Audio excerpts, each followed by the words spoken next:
नमस्कार दोस्तों। क्या ईरान में अमेरिका वियतनाम की तरफ फंसने वाला है? क्या अमेरिका ईरान से भिड़कर बड़ी मुसीबत ले बैठा है? क्या ट्रंप की सनक ने अमेरिका को बुरी तरह से फंसा दिया है? क्या अमेरिकी राष्ट्रपति ट्रंप ईरान वार से निकलने के एग्जिट रूट देख रहे हैं?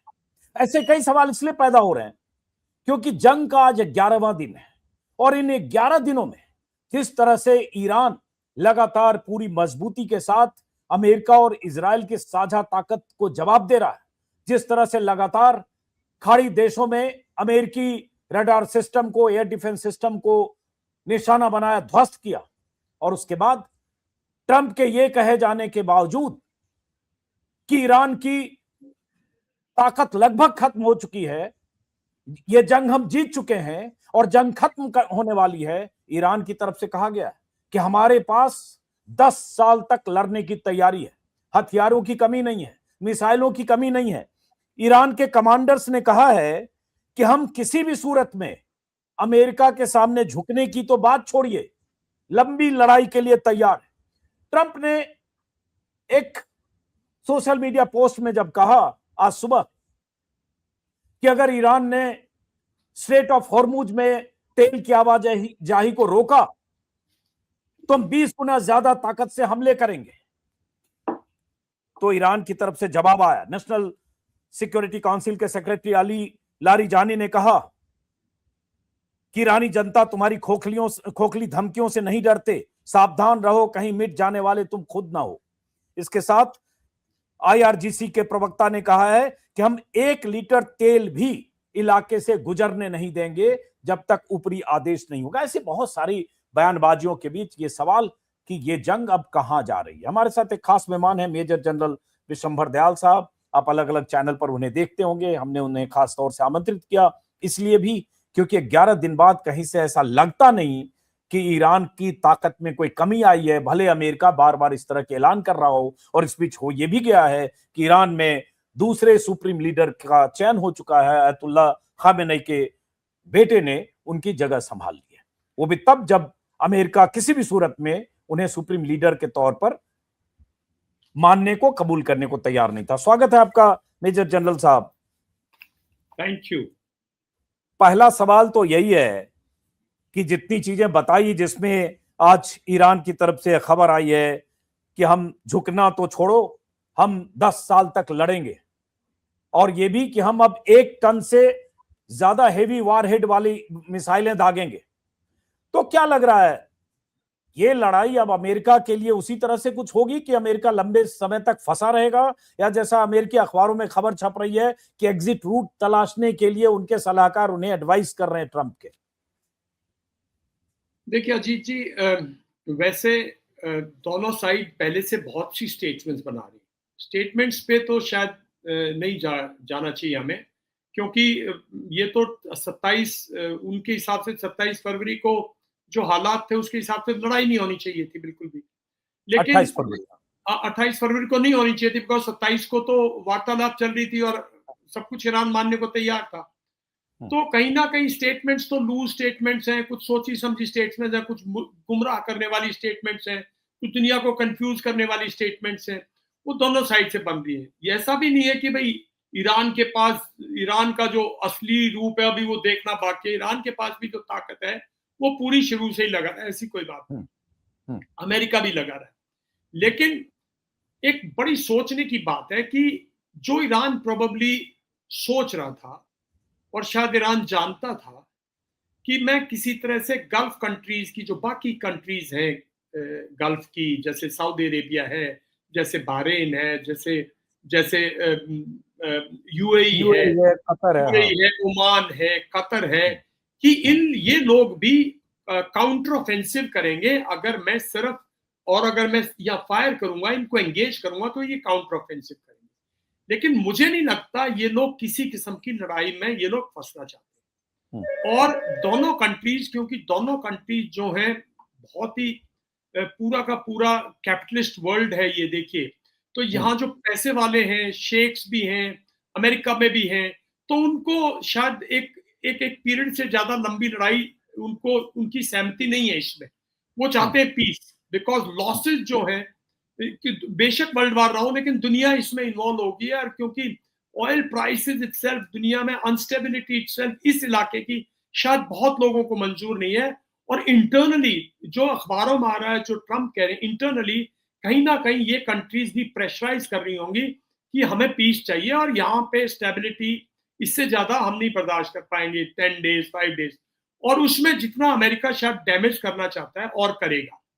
तो इतना जल्दी नहीं लगता कि अगले, ये जो ट्रम्प ने स्टेटमेंट दी है कि भाई बस अब तो खत्म कर चुके, नहीं, अगर इस किस्म की स्टेटमेंट की कोई मीनिंग हो तो पहले इजराइल जो लेबनान में जो उसने ऑफेंसिव स्टार्ट कर रखा है उसको कहीं स्लो करेगा, उसकी कहीं पीस लाएगा, तो लड़ाई तो कुछ दिन और चलेगी। पर हाँ, लगता नहीं जैसे हमें डर था पहले कि भाई कहीं ये ना हो कि ये यूक्रेन की तरह लंबा युद्ध हो या ये फंस जाए। अमेरिका रास्ता निकाल लेगा। अमेरिका, ये प्रेसिडेंट ट्रम्प की खासियत है, जब नॉर्थ कोरिया ने लास्ट टेन्योर में, इफ यू रिमेंबर, इन्होंने बहुत प्रेशराइज किया, फिर ये वहां से निकल के आ गए, नॉर्थ कोरियन अपना प्रोग्राम चालू रखा। अभी ग्रीनलैंड पे देखा, इन्होंने बहुत कुछ किया, सब कुछ डिक्लेयर किया, लेकिन ये फिर रास्ता निकाल के आ गए। तो ये लंबे दौर तक लड़ाई में नहीं फंसना चाहते, ना अपने नेशन को फंसाना चाहते, तो रास्ता तो कोई निकालेंगे निकलने का। तो वो तो है कि भाई जो डर था कि भाई ये 6 महीने 4 महीने ये वो, मुझे लगता है वो जो शुरू की बात है 4 to 6 वीक के अंदर कहीं ना कहीं कोई रास्ता निकलेगा इसका। पर जब आप कह रहे स्टेबिलिटी नहीं आएगी इससे। हाँ, अब ये बात जब, क्लियर है कि यहाँ हाँ, स्टेबिलिटी नहीं आ सकती। नहीं, आप ये कह रहे हैं रास्ता निकलेगा, जैसा कि मैंने शुरू में कहा कि अमेरिकी अखबारों में WSJ, वॉल स्ट्रीट जर्नल और अखबारों में छप रहा है कि उनके एडवाइजर्स चाह रहे हैं कि कोई एग्जिट रूट देखें और रास्ता निकालें। ट्रंप जो ये बार बार बयान दे रहे हैं कि हमने लड़ाई जीत ली है, हमने उनको खत्म कर दिया, उनकी नेवी को, एयर फोर्स को और सबको खत्म कर दिया, उनकी लीडरशिप खत्म हो गई, तो क्या ये भी एग्जिट रूट का रास्ता है कि हमने तो बहुत कमजोर कर दिया, अब हम चलते हैं, समेटते हैं, लेकिन ईरान तो कह रहा है कि नहीं, हम आखिर तक हम लड़ेंगे। फिर वो रास्ता क्या होगा, कैसे निकलेगा? देखिए, वो वही तो रास्ता है कि पिछली बार जब 12 दिन लड़ाई चली थी, इजराइल ने दबादब हथियार किए और फिर एक फाइनली B-52 बॉम्बर्स आए, उन्होंने कहा हमने ये तहस नहस कर दिया, हमने पूरा इसका न्यूक्लियर फैसिलिटीज उड़ा दी, और अमेरिका वापस चला गया और ईरान ने फायर और इजराइल ने फायर बंद कर दिया। किसी ने कोई सीज फायर डिक्लेयर नहीं की, किसी ने किसी किस्म की कोई संधि नहीं हुई, किसी किस्म का कोई वो नहीं हुआ, और अमेरिका वापस चला गया और वापस से नेगोशिएशंस के लिए इनवाइट कर लिया। ये भी तो देखिए, ईरान को इनवाइट कर लिया, ईरान भी इनिशिएटिव ले लिया। तो ये आजकल शायद ये एक एग्जिट है, यही एक एग्जिट है जो अमेरिका करेगा कि हमने अपना ढोल पीटेंगे, हमने जो हमारे वॉर एम्स थे, तभी कोई क्लियर एम नहीं था। उन्होंने कहा देखिए, हमने तो अयतुल्ला खोमेनी को, मुश्ताबा जो है हो सकता है ये वहां हमारा ही मतलब ये सॉफ्ट लाइनर हो, यंग है, वो इस किस्म का प्रचार करेंगे और रास्ता निकालेंगे, क्योंकि लंबा शायद नहीं फंसना चाहते और लंबा फंसने से उनको नुकसान भी है। लेकिन अभी सवाल उनको ये, तो कोई नुकसान नहीं हाँ, हुआ ना, अभी तो दुनिया को नुकसान हुआ है, अभी तो दुनिया की हाँ, तबाही हुई है। हाँ, लेकिन लेकिन जो तनातनी जिस तरह की है, मैं इसलिए कह रहा हूं कि ईरान का भी जो इतिहास है जनरल साहब, वो इतिहास लड़ने का है। चाहे ईरान इराक वार 8 साल, उस दौर में जब ईरान बहुत कमजोर था, तुरंत ईरानी क्रांति हुई थी 79 में, 80 में वार शुरू हो गई। सद्दाम हुसैन को लगा कि ईरान की सेना इतनी कमजोर है, चढ़ाई कर दो, और उसके बाद 8 साल तक लड़के, और उसके बाद उस सद्दाम हुसैन के साथ तब उस वक्त अमेरिका और ब्रिटेन दोनों थे। तो ईरान के लोगों का कहना है, मिलिट्री कमांडर्स का कहना है कि हम लड़ने वाली कौम है, हम झुकने वाले नहीं है।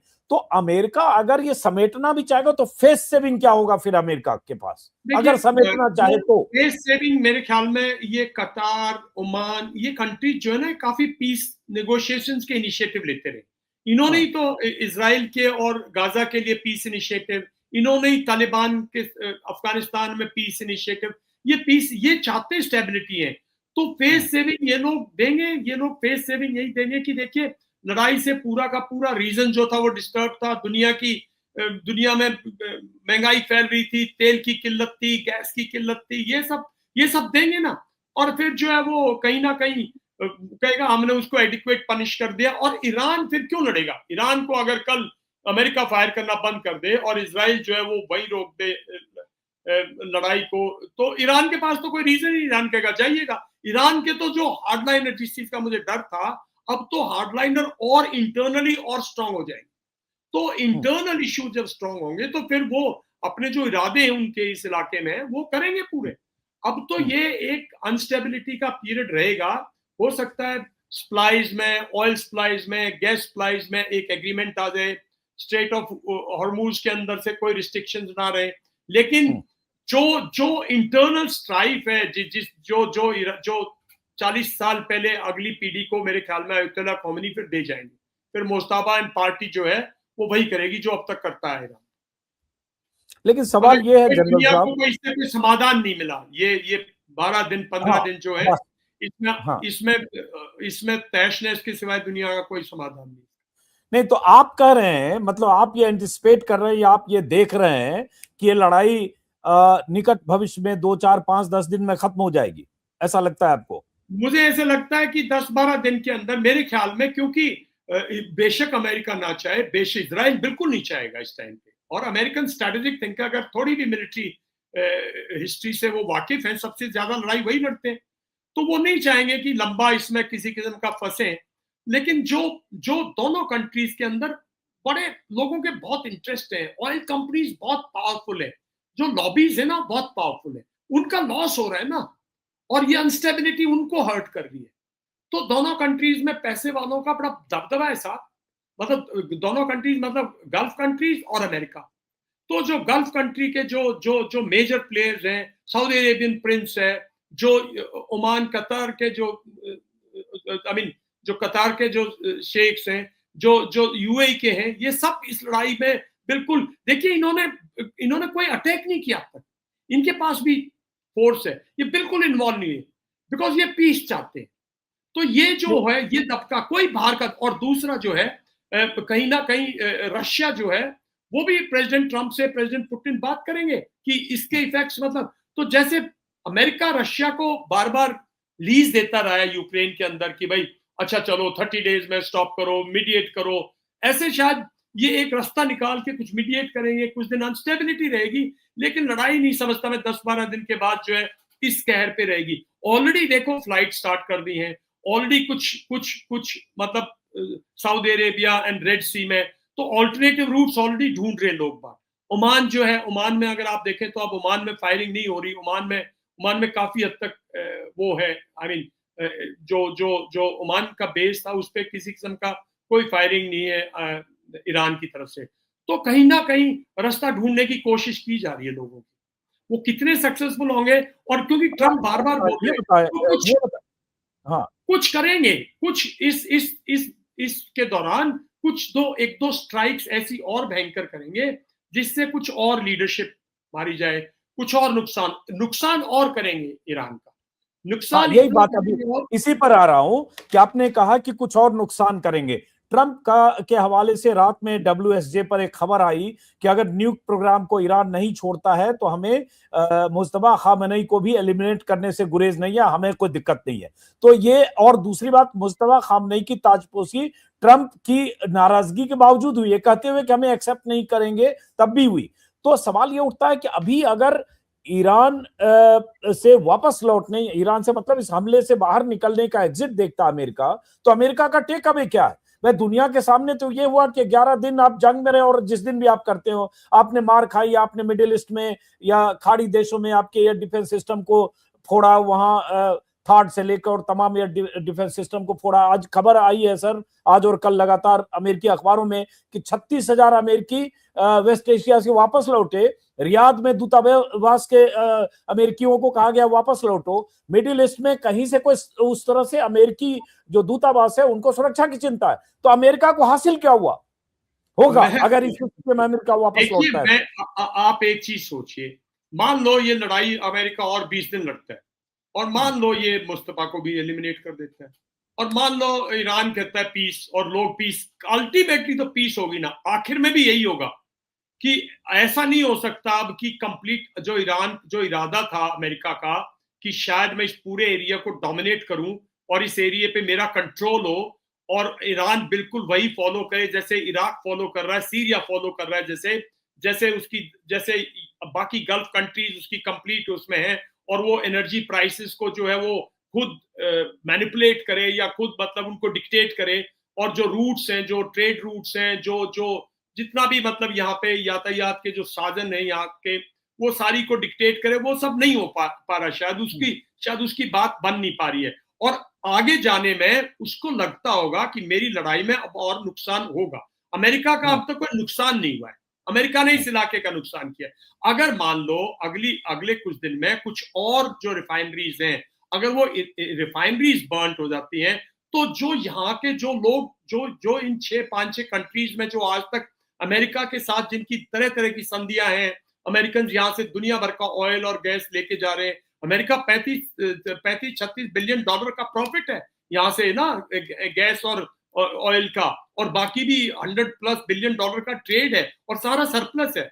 तो वो सारा का सारा लॉस जो स्टेट है, शायद वो कहीं स्टेयर कर रही है। मुझे लगता है कि जो फाइनेंशियल आखिर ट्रम्प एक सिर्फ एक वो नहीं है, प्रेसिडेंट नहीं है, वो कहीं एक बिजनेसमैन भी है, और उनकी बहुत मेरे ख्याल में उनका बहुत कैपिटलिस्ट व्यू है, और जो कैपिटलिज्म है वो कहीं भारी पड़ रहा है शायद अब लड़ाई के ऊपर। मुझे ये लगता है कि भाई तो अगर सवाल ये उठता है सर, रिजीम चेंज की बात अमेरिका करता रहा, इजराइल करता रहा, रिजीम चेंज के नाम पे आपने खामेनेई और उनके 30-40 लीडरशिप को मार दिया, लेकिन उसके बाद खामेनेई के बेटे जो हैं वही जूनियर खामेनेई आज सुप्रीम लीडर हैं, और उनको वहां ज्यादा हार्डलाइनर माना जाता है। जो वहां की रेवोल्यूशनरी गार्ड कोर की पूरी टीम है मिलिट्री फोर्स की, उससे उनका बेटर कोऑर्डिनेशन है, बहुत करीब माने जाते हैं।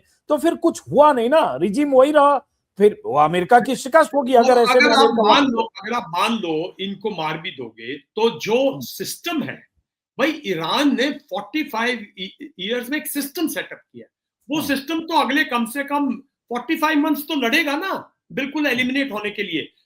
मैंने कहा कि जो ईरान के प्रेसिडेंट जो मॉडरेट्स हैं, जैसे उनके फॉरेन मिनिस्टर, उनके प्रेसिडेंट वगैरह, ये सब मॉडरेट लीडर्स हैं, पढ़े लिखे लोग हैं, डॉक्टर्स हैं, करते हुए आए हैं, और इसी उस पे इन्होंने इलेक्ट किया है इलेक्शंस में लोगों ने। तो ये लोग जो है अब और हल्के पड़ जाएंगे, और मैं तो पहले दिन से कह रहा हूं कि इस लड़ाई का कोई विनर नहीं है। अगर अमेरिका कंप्लीटली विनर, तो विक्ट्री तो है ही नहीं। अगर अमेरिका सक्सीड भी कर जाता है ना अपने इरादों में, विक्ट्री छोड़ो सक्सीड, तो अमेरिका भी तो फिर यही करेगा ना, complete control, complete marginalisation of other country. और अगर ईरान सक्सीड कर जाता अपनी हार्डलाइन लीडरशिप को प्रिजर्व करने में, और हार्डलाइनर्स का कंट्रोल ईरान पे रह जाता है, तो वो फिर भी अनस्टेबिलिटी करेंगे, वो फिर प्रमोट करेंगे, वो हिजबुल्लाह को प्रमोट करेंगे, हमास मरा पड़ा उसको प्रमोट करेंगे, फिर प्रमोट करेंगे, बिकॉज उनका तो इरादा यही है। तो ये एक आप जिस दौर से गुजार रहे थे, वो दौर आपने कहीं डिस्टेबलाइज कर दिया, उसको डिस्टर्ब कर दिया, मतलब उसको आपने और डिले कर दिया। 40 लीडर्स के मारने से पहले भी तो आपने हिजबुल्लाह के भी तो पहले आपने एलिमिनेट किए टॉप लीडरशिप, आपने हमास की टॉप लीडरशिप की। ये विचारधाराएं हैं, इनको टाइम लगेगा, इन्हीं के लोग बदल सकते हैं, ना कि प्रेसिडेंट ट्रंप, ना कोई वो। पावर से आप इनकी इंफ्रास्ट्रक्चर डिस्ट्रॉय कर सकते हैं, आप इनकी military potential, military power destroy कर सकते हैं, आप इनके जो एनर्जी सोर्सेज है उनको डिस्ट्रॉय कर सकते हैं, राइट। अल्टीमेटली अगर आप रियली देखो तो आपके पास न्यूक्लियर पावर है। अगर आप रियली दुनिया में दहशत फैलाना चाहते हो, तो आप एक टैक्टिकल न्यूक्लियर मिसाइल यूज कर सकते हैं, कर भी दे अमेरिका। मेरा मानना ये कि अगर उसको लगेगा कि भाई बिल्कुल मेरी कोई दाल नहीं गल रही, और प्रेसिडेंट ट्रंप को लगेगा, बट प्रेसिडेंट ट्रंप मेरे ख्याल में कॉन्फिडेंट है कि जो उनका डोमेस्टिक डोमेस्टिक बेस है वो इंटैक्ट है, और इतनी पनिशमेंट के बाद वो उससे उभर जाएंगे। मिड टर्म जो भी इलेक्शन वगैरह उसमें ही विल सेल थ्रू, ये उनकी कहीं कैलकुलेशन होगी। अब सवाल उठता है कि जो आपने जिक्र किया ना कि वेस्ट एशिया के खाड़ी देश जो भी हैं वो कहीं इसमें डायरेक्टली इन्वॉल्व नहीं है, लेकिन चूंकि वहां उनका मिलिट्री बेस जहां भी है, ईरान लगातार उसको अटैक करता रहा। आज भी बहरीन से खबर आई, यूएई से भी खबर आई, और भी कुछ जगह पर जहां ईरान ने टारगेटेड ढंग से जो अमेरिकी एस्टेब्लिशमेंट है वहां अटैक किया। एक इंटरेस्टिंग चीज ये हुई, शायद आपकी नजर गई होगी, जो अमेरिकी सेनेटर हैं लिंडसे ग्राहम, उन्होंने कल रात एक ट्वीट किया जिसमें नाराजगी जताई कि सऊदी अरब सऊदी अरब का किंगडम किसी भी ढंग से अमेरिका को मिलिटरीली मदद नहीं कर रहा है, अमेरिकी दूतावास वहां खाली कराए जा रहे हैं, जबकि ये लोग कहीं इंगेज नहीं हो रहे हैं, जबकि अमेरिका ईरान को हटाने के लिए अरबों डॉलर खर्च कर रहा है। तो एक तरह से अमेरिका ने नाराजगी जताई है। अब आप उनको लिंडसे ग्राहम को कंप्लीट अलग नहीं कर सकते ट्रंप से, मतलब अमेरिकन को नाराजगी है कि इन लोगों ने अमेरिका के साथ आकर इस लड़ाई में पार्टिसिपेट नहीं किया। तो कोई रिश्ते पर भी कोई फर्क दिखता है आपको? देखिए, वो तो रियलाइजेशन है, और इनको पहले सोचना चाहिए था। इनको पहले मालूम होना चाहिए था कि ये कंट्रीज इन्वॉल्व नहीं होंगी। ये कंट्रीज कितनी बार यमन और सऊदी अरेबिया का और हौतीस का वो हुआ है, लेकिन वो वॉर में नहीं सिचुएशन चाहते। प्रेजेंट लीडरशिप है ईरान की, जो सऊदी अरेबिया की, वो बहुत मॉडरेट है, जेन्युइनली मॉडरेट है। मैं 2016 से वहां चेंजेस देख रहा हूँ। वहां विमेन इन्वॉल्वमेंट, एम्पावरमेंट, वो सब कुछ वहां साहब। वो एक विमेन को आप एम्प्लॉयमेंट देते हो, उतनी एमएसबी जो है वो उतनी वो पेमेंट उतनी देते हैं जितनी कंपनी देती है। तो मतलब उनका एक डिफरेंट कंसेप्ट है जो आप रियलाइज नहीं कर पाए। वो इस लड़ाई में इन्वॉल्व नहीं होंगे। अब वहां के सेनेटर्स बोले, कुछ भी बोले, क्योंकि 10 दिन तक इन्वॉल्व नहीं हुए ना, तो अब वो लड़ाई में वो नहीं चाहते यहाँ लड़ाई बिल्कुल भी। वो यहाँ अब ये दिक्कत है कि भाई उनके और ईरानियंस के बैकडोर चैनल से किस किस्म से मतलब वार्तालाप होंगी, किस किस्म से एग्रीमेंट्स होंगे, और किस तरह से अमेरिका को स्टिल एक पहरेदार की तरह डोरमेंट रोल में अमेरिका को कितनी हानि हुई है, और अमेरिका को इंटरनेशनली कितनी वो पड़ेगी। इसमें चाइना का कितना मोराल बूस्ट होएगा, इसमें रशिया कितना मोराल बूस्ट होएगा, और इसमें इसके बाद चाइना क्या करेगा, वो तो सब पता ही नहीं ना। तो कहीं ना कहीं मैं समझता हूं कि ये जो स्टेटमेंट ट्रंप की है, ये भी कोई मिसलीडिंग है। कुछ न कुछ जरूर थोड़ा बहुत करेंगे जो कि बहुत घातक होगा। और फिर कौन सा स्टेटमेंट बोल रहे हैं आप? जैसे उन्होंने बोला ना कि we have achieved our aim, और हम जो है मतलब अब लड़ाई जो ऑलमोस्ट खत्म हो चुकी है। वाइस प्रेसिडेंट को जो उनकी वाइस प्रेसिडेंट की जो उन्होंने बोला कि भाई मतलब हाँ, बोला है कि हम ऑलरेडी जीत चुके हैं, जीत चुके किसी भी हैं। वक्त तो ये जो है जंग खत्म हो जाएगी। हाँ, तो ये थोड़े दिन के लिए मिसलीडिंग करके, और फिर एक लास्ट जिसको बोलते हैं वो मतलब स्ट्रॉन्ग, मतलब बॉम्बर्स भेजेंगे, स्ट्राइकर्स। आई मीन अभी तो उनके पास बचे हुए हैं, ऐसी बात नहीं है। तो भेज के और एक बार पूरी कारपेट बॉम्बिंग करके, और फिर वो डिक्लेयर कर देंगे कि वी आर गोइंग बैक, क्योंकि ईरान तो पीछा कर नहीं सकता। नहीं, लेकिन सवाल ये उठता है कि वो एक बार फिर से कारपेट बॉम्बिंग करेंगे तो ईरान भी तो ज्यादा रिटेलिएट कर सकता है, या आपको लगता है ईरान की ताकत कम हो गई, जैसा कि ट्रंप बार बार कह एयर रहे हैं? डिफेंस तो उसकी कम हो चुकी है। नेवी में भी उसकी कोई वो नहीं है। एक्चुअली अगर अमेरिका रियली मिलिट्री ऑपरेशंस के लिए आया था तो उसकी नेवी को डिप्लीट कर सकता है, ऐसी बात नहीं है। आप इतनी भारी नेवी लेके आए हैं, आप पावर फोर्स के हिसाब से जो आपके पास फोर्सेज है, उसके हिसाब से स्टेट ऑफ हॉर्मुज को आप क्लियर कर सकते हैं। लेकिन वो इन्वॉल्व नहीं हो रहा है इसमें। कुछ न कुछ रीजन है, कुछ न कुछ, या तो स्ट्रेटेजिक रीजन है, या उसका एम इतना था। कई बार क्या होता है, प्रेसिडेंट ट्रंप का आपने देखा होगा कि बहुत कुछ बोलते हैं लेकिन बहुत छोटा एम होता है, जो हासिल करने के बाद ही फील सेटिस्फाइड, राइट, एंड फिर वहां कोई बोलता नहीं है। देखिए रिपब्लिकन में जब ये इस बार नॉमिनेशन हुई है और जब से इलेक्शन जीता है, डेमोक्रेट्स तो वैसे डिप्लीटेड है, कोई बोलते नहीं है, और रिपब्लिकन में he is like a supreme leader. तो बड़ी दुविधा है अमेरिका की भी, अगर आप रियली देखें तो। पर ये जो है इंटरनेशनली, शायद इसके बाद अमेरिका की छवि पे एक बहुत गहरा असर पड़ेगा। इसकी जो इंटरनेशनल डिप्लोमेसी है, जो इंटरनेशनल आर्म ट्विस्टिंग है, वो वीक हो जाएगी। अच्छा, आखिरी सवाल, ये सब में इजराइल कहां है? क्योंकि असली लड़ाई तो इजराइल की है अमेरिका से, ट्रंप की तरफ से और अमेरिकी एजेंसी की तरफ से यही खबर आई कि नेतन्याहू ने प्रवोक किया, या नेतन्याहू ने कन्विंस किया ट्रंप को ईरान पर हमले के लिए। तो इजराइल को इससे क्या हासिल हुआ, अगर ये आने वाले समय में, हफ्तों में खत्म हुआ तो? सब 30 साल हो गए नेतन्याहू को प्राइम मिनिस्टर बने पहली बार। कम से कम 5-4 लड़ाई लड़ चुके हैं। वो खुद भी यही करते हैं। वो मूविंग ग्रास की उनकी जो पहले वो थी, जो फिलॉसफी है कि अटैक करो 4-5 बार, हमास को वो अटैक करके वापस जांच के सफाया कर दो, जो उसकी कैपेबिलिटी है। तो आज तो इजराइल तो जो है हिजबुल्लाह को, अरे हिजबुल्लाह के साथ, लेबनान के साथ सितंबर 2024 या नवंबर 2024 में एक सीज फायर एग्रीमेंट हुई है, जो अमेरिका वो है। अमेरिका ने कहा कि भाई आप जो है 30 किलोमीटर डीप हिजबुल्लाह जो है वो लेबनान रिवर के नॉर्थ में चली जाएगी, और अमेरिका मॉनिटर करेगा और यूएन मॉनिटर करेगी, तो और उसके बावजूद आप अगर डिस्ट्रक्शन करके और कुछ एक बफर जोन बना देते हो, तो इजराइल को कोई फर्क नहीं पड़ता। इजराइल तो पिछली बार तो 10 दिन में 12 दिन में ईरान को फायर करके इजराइल वापस चला गया था। ईरान ने बेशुमार फायर किया, तो क्यों नहीं भी थे। तो इजराइल का इस चीज में बिल्कुल मत जाओ कि कोई फिक्स्ड गोल है। ये शिफ्टिंग एम्स है, शिफ्टिंग ऑब्जेक्टिव्स है, और एनवायरमेंट और कितना प्रेशर वर्ल्ड पे। कहीं ना कहीं मेरे ख्याल में रशिया या चाइना इंटरनली ईरान को जो सपोर्ट करता रहा है, जिससे ईरान जो है उसको इंटेलिजेंस, उसको प्रिसाइज इंफॉर्मेशन, सैटेलाइट इमेजरीज वगैरह मिलती रही हैं, और उसका कम्युनिकेशन जो है पहले 3-4 दिन के बाद री एस्टैब्लिश कर पाया, या उसने इस तरह की लड़ाई लड़ी है जो सोच समझ के, और उसने कहा है कैपेबिलिटी है। हम तो कह रहे हैं भाई क्यों नहीं प्रोड्यूस करेगा, वो अपनी मिसाइल प्रोड्यूस करता रहेगा, अपने ड्रोन प्रोड्यूस करता रहेगा, ये तो उसकी कैपेबिलिटी है, तो लड़ता रह सकता है। वो कमजोर पड़ जाएगा, वीक पड़ जाएगा। Only solution is 2-3 tactical nuclear strikes on Iran, और उसका और कोई ईरान को बिल्कुल घुटने टिकाने का और कोई रास्ता बचा नहीं है, बिकॉज आप प्रिपेयर ही करके नहीं आए थे। अजीत जी देखिए, अगर आपको ग्राउंड फोर्सेस का कोई एक्शन लेना होता तो आप मोबिलाइज करते ना अपने ग्राउंड ट्रूप्स को, एयरबोर्न डिविजन्स को मोबिलाइज करते, जो आपकी स्पेशलाइज्ड फोर्सेस है उनको मोबिलाइज करते। आपने सिर्फ नेवल मोबिलाइज की है, और जो यहाँ पे बेसिस थे उनकी कैपेबिलिटी पे आपने एयर पावर को यूज किया है।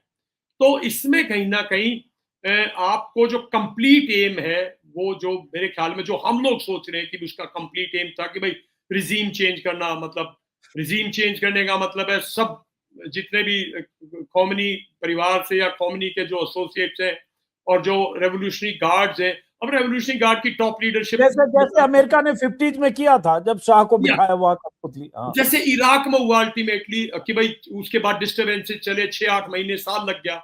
आज भी इराक तो स्टेबल नहीं है, आज भी स्टेबल नहीं है। और कहीं ना कहीं जो आपने इंटरनली जिन लोगों ने कहा था कि जी आप ये एलिमिनेट कर दीजिए, फिर हम मॉडरेट्स जो है अमेरिका वी विल, वो भी फेल होगी लगती है कई बार। जो जो जो जो अब ये चीजें तो बाद में आएंगी। हो सकता है ईरान के अंदर कुछ कंप्रोमाइज लीडरशिप हो, जिन्होंने आश्वासन दिया हो कि हम ये करेंगे।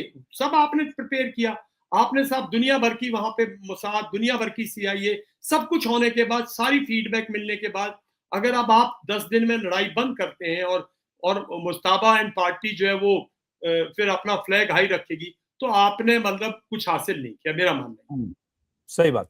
चलिए, बहुत बहुत शुक्रिया जनरल दयाल साहब। देखते हैं, नजर रखेंगे, आपका ये आकलन है, इस पर भी हम नजर रखेंगे अगले 8 दिन, 10 दिन, 15 दिन में क्या होता है। बीच बीच में फिर कभी मौका मिलेगा आपसे बात करेंगे। बहुत बहुत शुक्रिया general major general Vishambar Dayal.